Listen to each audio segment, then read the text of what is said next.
সবার আগে সিলেটের সব জায়গায় আধুনিক টিভি। আসসালামু আলাইকুম। যারা রয়েছেন আমাদের সাথে, আমরা আধুনিক টিভি পেজের এই ফেসবুক লাইভের মাধ্যমে ইসলামিক সাংস্কৃতিক অনুষ্ঠান, ওয়াজ মাহফিল, খবর, বিনোদন, নিউজ, বিভিন্ন বিষয় নিয়ে আমরা আলোচনা করে থাকি এবং আমরা আগামী দিনে আধুনিক টিভির সিলেট অফিস থেকে আমরা টকশো সহ বিভিন্ন অফিসিয়াল অনুষ্ঠানগুলো করব। তবে এই রমজানে আমরা দেখেছি যে জাকাত নিয়ে অনেকের অনেক দ্বিমত থাকে, অনেকের অনেক ভুল ভ্রান্তি থাকে। এক একজন মনে করেন যে জাকাতের বিনিময়ে আমি যদি একজনকে একটা গিফট দিয়ে দেই, একটা কাপড় দিয়ে দেই, এক একজন এক এক ভাবে মনে করেন। আসলে এই জাকাত বিষয়ে সঠিক যে থিম বা ধারণা কি, ইসলামের আলোকে জাকাতের বিষয়ে কি নির্দেশনা রয়েছে। তো যারা রয়েছেন আমাদের সাথে এই জাকাত বিষয়ে আজকে গুরুত্বপূর্ণ আলোচনার জন্য আমরা চলে এসেছি আমাদের সিলেটের প্রিয় মুখ, আমার খুব পরিচিত, অত্যন্ত শ্রদ্ধার আমার প্রিয় ভাই মুফতি আব্দুল্লাহ রাজা চৌধুরী, যিনি একজন লেখক, পাশাপাশি তিনি আলোচকও, এবং তিনি বেশ কিছুদিন সিলেটের বন্দর হাসান মার্কেট মসজিদ ইমামতি করেছেন, ঢাকায় একটি মাদ্রাসা শিক্ষকতা করেছেন। সবকিছু নিয়ে আমরা ওনার সাথে আলোচনা করব। এখন একটি সিলেটের একটি মাদ্রাসায় আছেন। আমরা প্রথমেই আপনাকে স্বাগত জানাচ্ছি আধুনিক টিভির আজকের ফেসবুক লাইভে। প্রথমে একটু জানতে চাই আপনি কোথায় লেখাপড়া করেছেন? আমার লেখাপড়ার জীবন প্রথমত হিফজুল কোরআন বিভাগ। হিফজুল কোরআন বিভাগে আমি সিলেট দরগা হজরত শাহজালাল রহমতুল্লাহ আলহি জামিয়া কাসিমুল উলুম মাদ্রাসায় অধ্যয়ন করি। আল মদিনা ইন্টারন্যাশনাল ইসলামিক ইনস্টিটিউটে হিফজ সমাপ্ত করি। তারপর দারুত তারবিয়াত ইসলামিয়া আলুরতল মেজরটিলা মাদ্রাসায় আমার কিতাব বিভাগের লেখাপড়া অধ্যয়ন শুরু করি। তারপর আলহামদুলিল্লাহ আমি ঢাকা উত্তরা মাদ্রাসাতুল ইহসান আল আরাবিয়ায় 3 বছর লেখাপড়া অধ্যয়ন করি। পরবর্তীতে উচ্চশিক্ষার জন্য আমি আল্লামা নূর হোসেন কাসেমি রহমতুল্লাহ আলাইহি এর প্রতিষ্ঠিত মাদ্রাসা জামিয়া মাদানিয়া বারিদারা গুলশান ঢাকায় মিশকাত জামাত ও দাওরা হাদিস জামাতে অধ্যয়ন করি। তার পরবর্তীতে জামিয়া মুফতি হাফিজউদ্দিন দামাত বারকাতুহুম, বাংলাদেশের একজন বিশিষ্ট পীরে কামেল এবং বিশিষ্ট দায়ী মুফতি হাফিজউদ্দিন সাহেবের জামিয়াতুল আসাদ আল ইসলামিয়া রামপুরায় ইফতা বিভাগে অধ্যয়ন করি এবং সেখানে আমি মুফতি ডিগ্রি অর্জন করি। এর পরবর্তীতে আমার শিক্ষা জীবন সমাপ্ত হওয়ার পর আমি ঢাকা রামপুরায় মিসবাহুল কোরআন মাদ্রাসায় 2 বছর শিক্ষকতা পেশা শেষ করি। তার পরবর্তীতে আমি করোনার সময় আমি সিলেটে নিজ এলাকায় চলে আসি। পরবর্তীতে কিছুদিন আমি সিলেট বন্দর বাজার হাসান মার্কেট মসজিদে ইমামতি করি। তারপর আলহামদুলিল্লাহ আল্লাহর রহমতে আমি এখন জামিয়া রাব্বানিয়া নুরুল উলুম মিরপুর ঢাকা এর শিক্ষকতা শুরু করেছি। এই হলো আমার শিক্ষা জীবন এবং আমার কিছু খেদমতের বিষয়।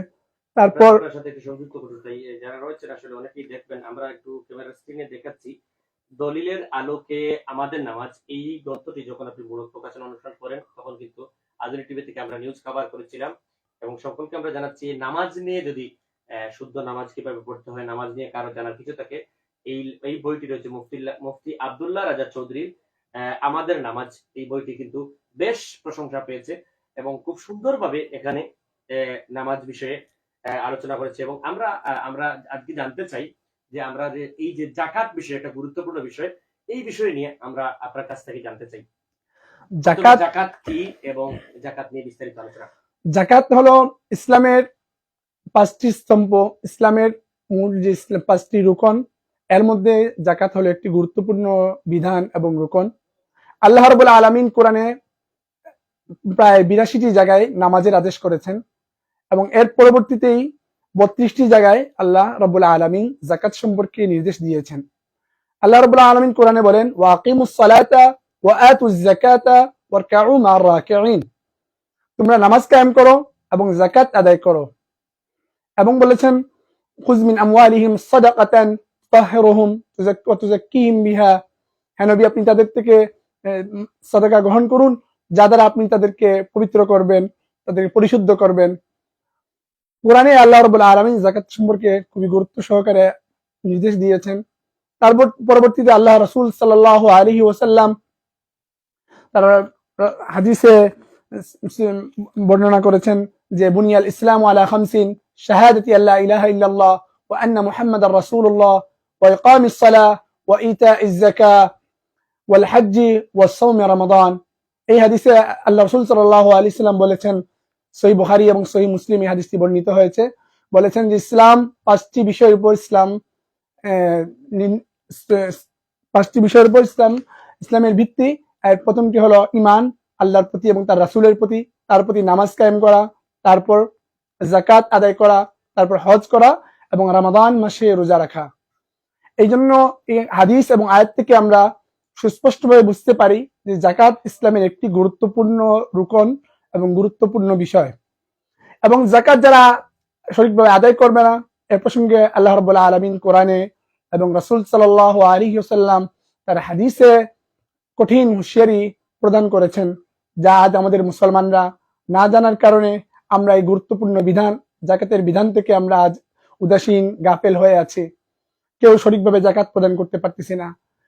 যাকাত স্বর্ণ রূপার যাকাত সম্পর্কে আল্লাহ রাব্বুল আলামিন বলেন সূরা তাওবার 34, 35 নম্বর 36 নম্বর আয়াতে, ওয়াল্লাযীনা ইয়াকনিযুনা আয-যাহাবা ওয়াল ফিদ্দাতা ওয়া লা ইউনফিকুনাহা ফি সাবিলিল্লাহি ফাবাশশিরহুম বিআযাবিন আলীম ইয়াওমা ইউহমা আলাইহা ফি নারি জাহান্নাম ফাতাকওয়া বিহা জিবাহুহুম ওয়া জুনুবুহুম ওয়া যুহুরুহুম হাযা মা কানাসতুম লিআনফুসিকুম ফাযুকু মা কুনতুম তাকনিদুন। এটা আল্লাহ বলেন, যারা স্বর্ণ রূপা সঞ্চয় করে রাখবে এবং তা আল্লাহর রাস্তায় খরচ করবে না, অর্থাৎ যাকাত আদায় করবে না, হে নবী আপনি তাদেরকে যন্ত্রণাদায়ক শাস্তির সুসংবাদ দিন। এবং যারা ইয়াউমা ইউহমা আলাইহা ফি নারি জাহান্নাম, সেদিন কিয়ামতের দিন সেই স্বর্ণ রূপাকে জাহান্নামের আগুনে উত্তপ্ত করা হবে এবং ফাতাকওয়া বিহা জিবাহুম ওয়া জুনুবুহুম, তাদের পিঠ এবং তাদের কপালে এই স্বর্ণ রূপা আগুনে উত্তপ্ত করে এগুলো সেক দেওয়া হবে। কোরআনের আয়াত থেকে আমরা সুস্পষ্টভাবে বুঝতে পারি যে যাকাত যদি আমরা প্রদান না করি, স্বর্ণ রূপার যাকাত না দেই, তাহলে আল্লাহ রাব্বুল আলামিন থেকে আমরা কঠিন শাস্তির সম্মুখীন হব। তারপর যাকাতের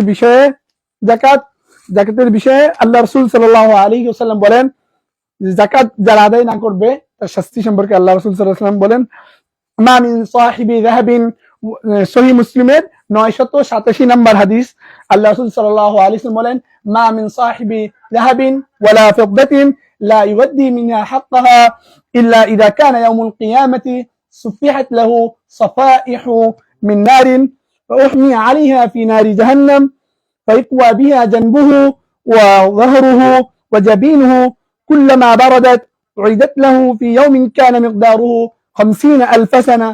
এই হাদিসে আল্লাহ রাসূল সাল্লাল্লাহু আলাইহি ওয়াসাল্লাম বলেন, যারা সোনা রূপার মালিক যদি যাকাত আদায় না করে, কিয়ামতের দিন এই ধন সম্পদ আগুনের পাত বানানো হবে এবং এগুলো দ্বারা তাদের পিঠ, তাদের কপাল এই আগুনের পাত দিয়ে তাদের পিঠ এবং তাদের কপালে সেক দেওয়া হবে। এভাবে আল্লাহ রাসূল সাল্লাল্লাহু আলাইহি ওয়াসাল্লাম যাকাত যারা আদায় না করে এ সময় কঠিন হুঁশিয়ারি দান করেছেন। অন্য আরেকটি হাদিসে আমরা আরো কঠিন হুঁশিয়ারি আমরা পাই, যেটা সুনানে আবু দাউদের 1563 নম্বর হাদিস।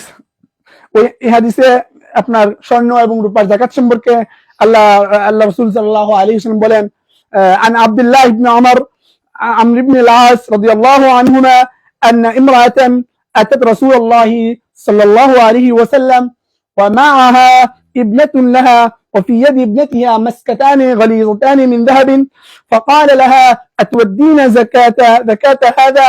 قالت لا. قال أيسرك أن يصورك الله بهما يوم القيامة سوارين من نار؟ فقال فخلعتهما فألقتهما إلى النبي صلى الله عليه وسلم। এই হাদিসে সুনান আবু দাউদের 1563 নম্বর হাদিসে আল্লাহ রাসূল সাল্লাল্লাহু আলাইহি ওয়াসাল্লামের হাদিস, এই হাদিসে বর্ণিত হয়েছে একজন মহিলা তার মেয়েকে নিয়ে রাসূল সাল্লাল্লাহু আলাইহি ওয়াসাল্লামের নিকট এসেছিল এবং তার হাতে দুটি স্বর্ণের বালা ছিল। আল্লাহ রাসূল সাল্লাল্লাহু আলাইহি ওয়াসাল্লাম বললেন, তুমি কি স্বর্ণ এবং রূপার তুমি যাকাত দাও কিনা? তো তখন ওই মেয়েটি বলল সে জাকাত দেয় না। তখন আল্লাহ রাসূল বললেন, তুমি কি এটা পছন্দ করো যে কিয়ামতের দিন আল্লাহ রাব্বুল আলামিন তোমাকে এটার পরিবর্তে যে আগুনের দুটি বালা পরিয়ে দেবেন? এর থেকে বুঝে আসে যে স্বর্ণ এবং রূপার জাকাত আমাদেরকে সঠিকভাবে আদায় করতে হবে। স্বর্ণের জাকাত আমরা কিভাবে দিব? স্বর্ণের জাকাত হলো যখন আপনাদের স্বর্ণ স্বর্ণের নেশাব হলো 7.5 ভরি স্বর্ণ যদি কারো থাকে তাহলে সেটা স্বর্ণের নেশাব পূর্ণ হবে। এবং রূপার নেশাব হলো 52.5 তোলা রূপা। 52.5 তোলা রূপা যখন আমাদের হবে তখন আমাদের জাকাত ফরজ হয়ে যাবে। এবং এটি জাকাতের জন্য শর্ত হলো একটি বছর গণনা করতে হবে। প্রথম গণনা শুরু হবে যখন আমাদের বছরের শুরুতে, চন্দ্র বছরের শুরুতে, ধরুন আমাদের পহেলা রমাদান, আমরা আমাদের জাকাতের হিসাব করব। আমাদের জাকাত স্বর্ণের জাকাত, রূপার জাকাত, অর্থের জাকাত এবং ব্যবসায়ী পণ্যের জাকাত। আজকাল কিন্তু আমাদের দেশে অনেক ব্যবসায়ীরা লক্ষ লক্ষ কোটি কোটি টাকার ব্যবসা করছেন, কিন্তু তারা তাদের এই গুরুত্বপূর্ণ জাকাতের বিধান, তারা তাদের এই ব্যবসায়ী পণ্যের জাকাত তারা সঠিকভাবে দিচ্ছেন না। তারা কিন্তু টাকা অর্জনের জন্য এবং নিজেদের সম্পদ অর্জনের জন্য নিজের জীবনকে বিলিয়ে দিচ্ছেন। কিন্তু আল্লাহ রাব্বুল আলামিনের একটি বিরাট হুকুম জাকাত প্রদান করা, এ থেকে প্রত্যেকটি ব্যবসায়ী, প্রত্যেকটি দোকানদার সবাই কিন্তু অনেক উদাসীন। কেউ কিন্তু সঠিকভাবে জাকাত প্রদান করে না। আর যে কয়েকজন জাকাত প্রদান করেন তারা কি করেন? তারা সঠিক হিসাব করেন না, সঠিক হিসাব করে জাকাত দেন না। এখন আমরা জাকাতের হিসাবটা কিভাবে করব? আমরা দেখব যারা স্বর্ণ রূপার জাকাত দেব, তারা দেখব আমরা বছরের শুরুতে আমাদের কত টাকা, কতটুকু স্বর্ণ বা কতটুকু রূপা আমাদের কাছে বিদ্যমান আছে। এটা দেখার পর আমাদের তখন থেকে বছর গণনা শুরু হবে। 1 লক্ষ টাকায় জাকাত আসবে 40 ভাগের 1 ভাগ হিসাবে জাকাত আসে। কারো যদি 1 লক্ষ টাকা থাকে তাহলে 1 লক্ষ টাকায় 2,500 টাকা জাকাত আসে। এটা সুন্দর হিসাব আপনাদেরকে দিয়ে দিলাম। 1 লক্ষ টাকা থাকলে 2,500 টাকা, 2 লক্ষ হলে 5,000 টাকা, 4 লক্ষ হলে 10,000 টাকা। এইভাবে জাকাতের আমরা হিসাব করব।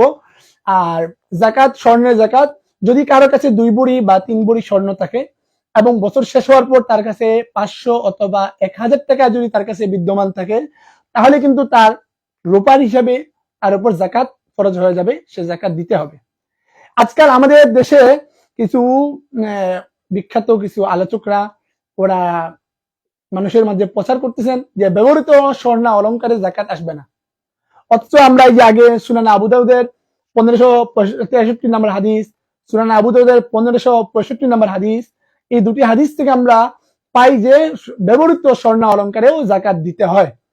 এই জন্য আমরা কেউ বিভ্রান্ত হব না, আমরা আমাদের ব্যবহৃত স্বর্ণ এবং অলংকারে জাকাত প্রদান করব। এখন হলো জাকাত, ব্যবসায়ীদের জাকাত। ব্যবসায়ীরা কিভাবে জাকাত দিবে? ব্যবসায়ীরা জাকাত দিবে তারা তাদের ব্যবসায়িক যে দোকানে যে পণ্য আছে, ধরেন মুদি দোকান, কাপড়ের দোকান, যত ধরনের ব্যবসায়িক দোকান আছে, আতরের দোকান, পাঞ্জাবি কাপড়ের দোকান, 3 পিসের দোকান, কসমেটিক্সের দোকান, ব্যাগের দোকান, সব ব্যবসায়ীদের উচিত হলো তারা কি করবেন?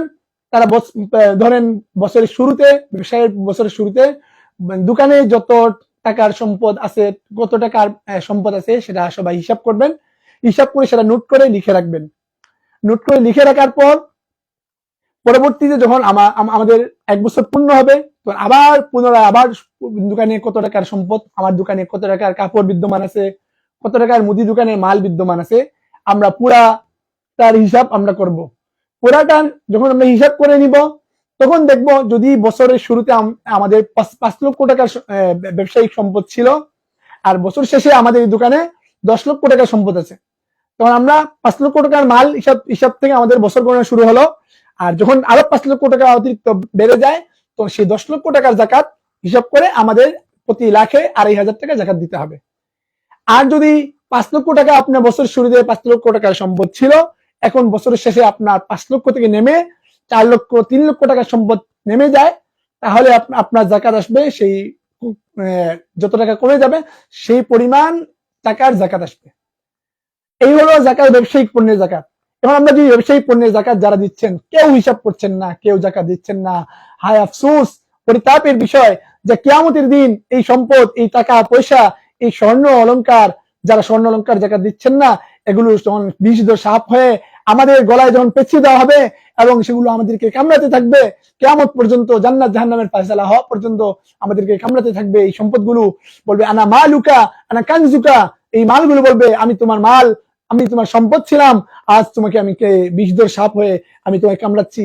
এরকম কঠিন কঠিন হুঁশিয়ারি দেওয়ার পরও আজকাল আমাদের দেশের কোন মা বোনেরা স্বর্ণের জাকাত দিচ্ছেন না, স্বর্ণের ব্যবসায়ীরা তাদের জাকাত সঠিকভাবে দিচ্ছেন না, তারপরে ব্যবসায়ীরা তো জাকাত একেবারেই দিচ্ছেন না, যারাই দিচ্ছেন তা বলা বাহুল্য অনেক কম, যারা দিচ্ছেন তাদের সংখ্যা অনেক কম, আবার যারা দিচ্ছেন তারা কিন্তু সঠিকভাবে সঠিক হিসাব নিকাশ করে দিচ্ছেন না।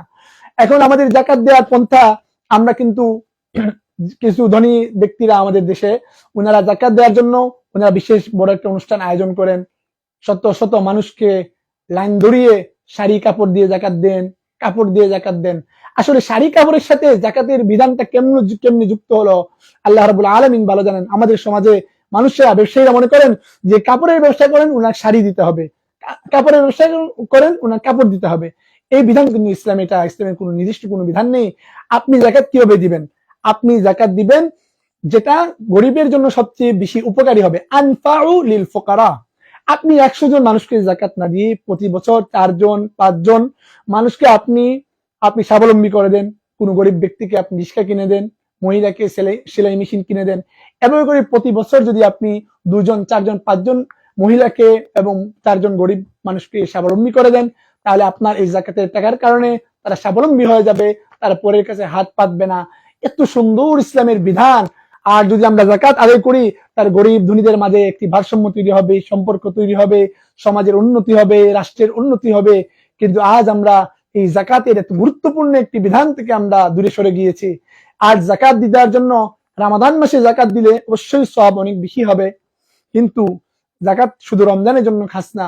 জাকাত আপনি পুরা বছরে বিভিন্ন সময় আপনি আপনার বছর গণনা আপনার হিসাব অনুযায়ী আপনি সারা বছর আপনি হিসাব করে আপনি জাকাত দিতে পারবেন।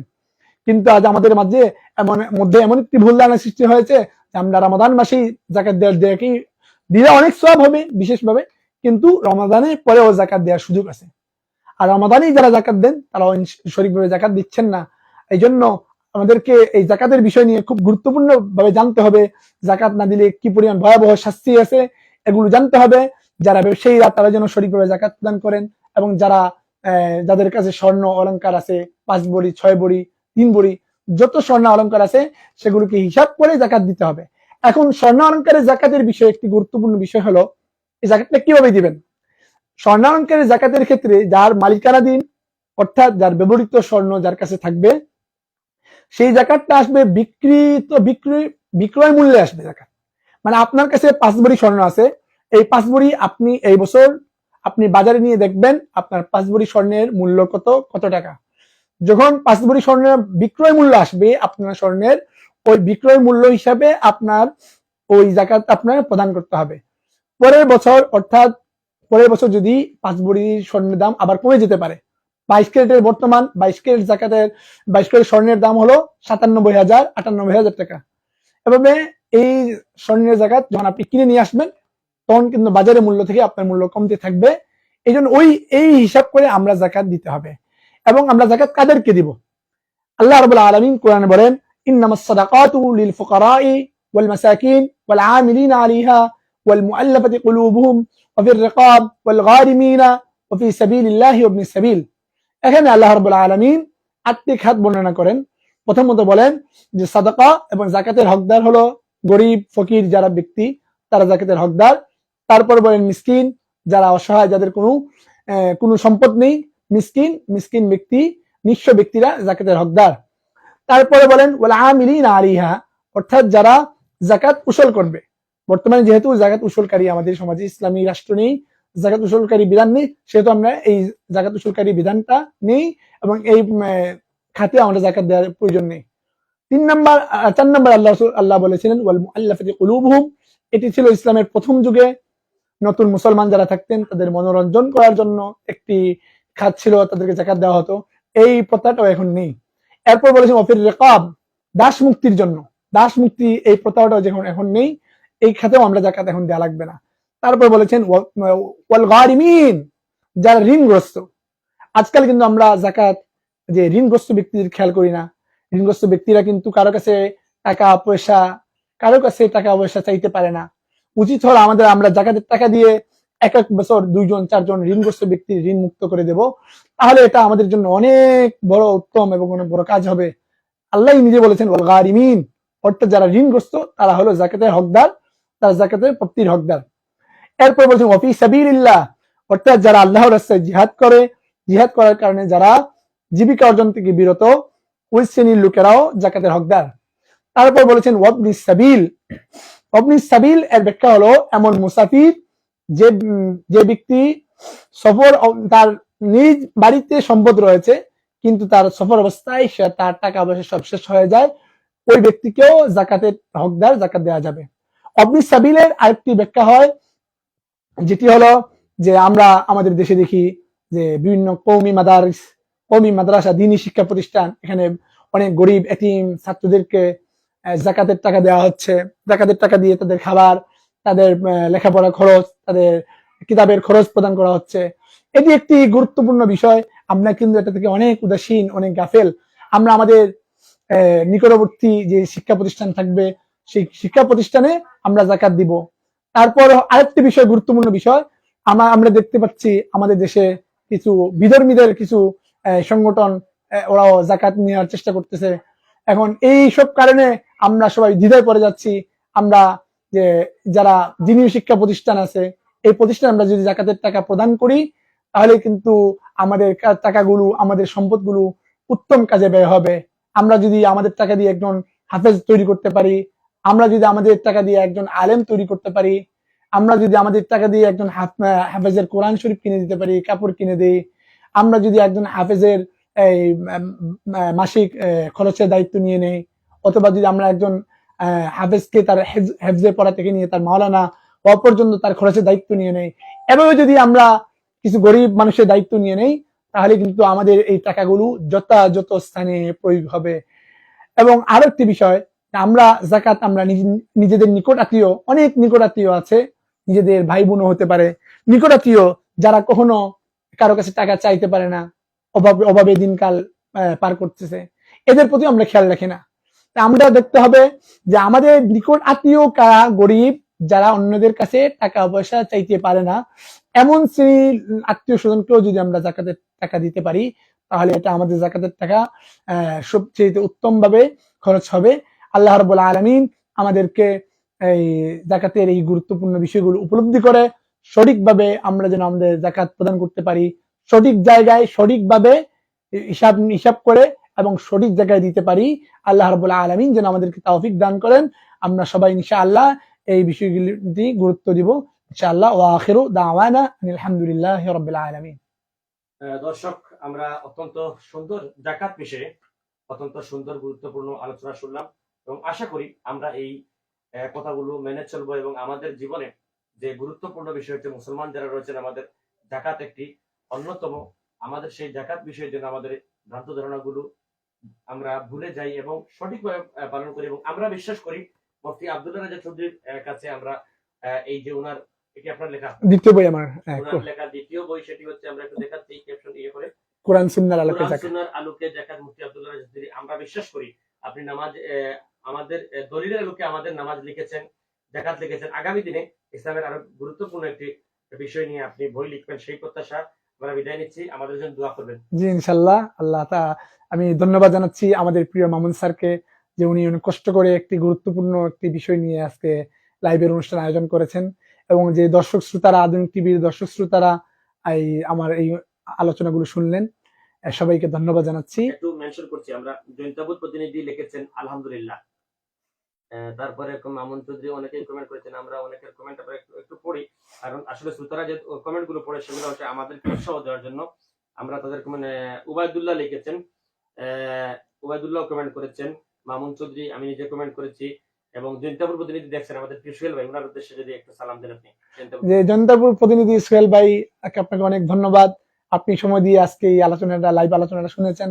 আশা করি আপনাদের মাধ্যমে যেন এই আলোচনাটা সবার মধ্যে পৌঁছে যায়, এটাই কামনা করি। আল্লাহ আমাদের আলোচনাকে, অনুষ্ঠানকে সফল করুন। সবাইকে থেকে বিদায় নিচ্ছি। ওয়া আখিরু দাওয়ানা আলহামদুলিল্লাহি রাব্বিল আলামিন। আসসালামু আলাইকুম ওয়া রাহমাতুল্লাহি ওয়া বারাকাতুহু।